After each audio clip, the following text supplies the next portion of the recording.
ગુજરાતમાં પત્રકારત્વ કરવું હવે તલવારની ધાર પર ચાલવા કરતાં પણ વધારે ખતરનાક બનતું જાય છે. એવું લાગવાનું કારણ આજે ગુજરાતના પત્રકાર જગતમાં સામે આવેલા એક મોટા સમાચાર છે. સ્વમાન ન્યૂઝના સ્વતંત્ર પત્રકાર તુષાર બસિયા અને તેમની ન્યૂઝ ચેનલ સ્વમાન ન્યૂઝ સામે doctor Baba Saheb Ambedkar open university અને તેના કુલપતિ અમી ઉપાધ્યાય દ્વારા ₹10 કરોડનો માનહાનિનો કેસ કરવામાં આવ્યો છે.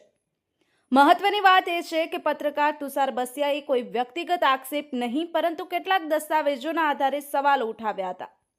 જોકે યુનિવર્સિટી અને કુલપતિ અમી ઉપાધ્યાયને આ સવાલોમાં પોતાની બદનક્ષી દેખાય છે.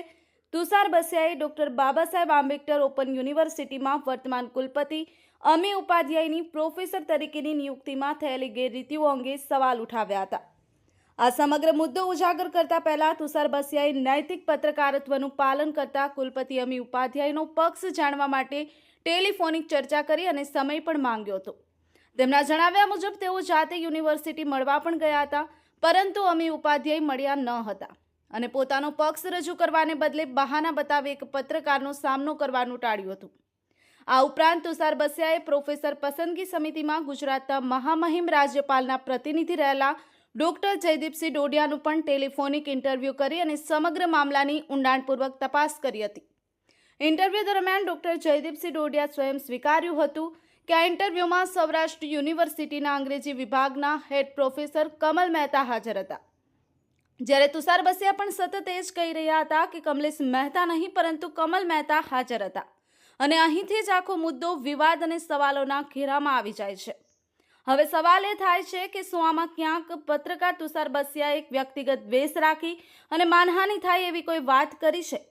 છતાં પણ 10 કરોડ જેટલી માતબાર રકમનો માનહાનિનો કેસ કરી અને સરકાર અને તેના સાગરીતો પત્રકારત્વનું ગળું ઘૂંટવાનો પ્રયાસ કરી રહ્યા હોય તેવું સ્પષ્ટ લાગી રહ્યું છે.